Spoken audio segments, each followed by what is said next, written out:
Jigita dailin nitina Mziraga letawa ulugu Mutuano juhu ya kagwano Matiaka ajekwa wukula watu musolo Jigita dailin nitina Mziraga letawa ulugu Mutuano juhu ya kagwano Matiaka ajekwa wukula watu musolo Jitwezale rakotatana Hawaga Jitwala lihodu Ulipaona lihula ujenzeli daramu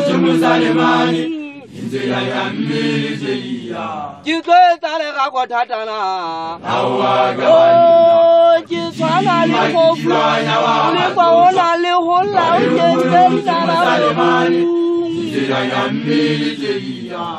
Jitwala dailin nitina Mziraga letawa ulugu Mutuano juhu ya kagwano Matiaka ajekwa wukula watu musolo Jirigita dailin nitina Mziraga letawa ulugu Mutuano juhu ya kagwano Matiaka ajekwa wukula watu musolo Hawaga wanda Kijiwa nyawa matoso Bailugulu Musalemani, Injaya Militia.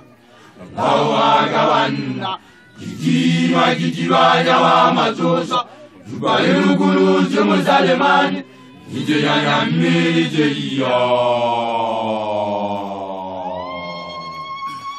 Injaya Udugu, Usuano Jiwu Yagabano.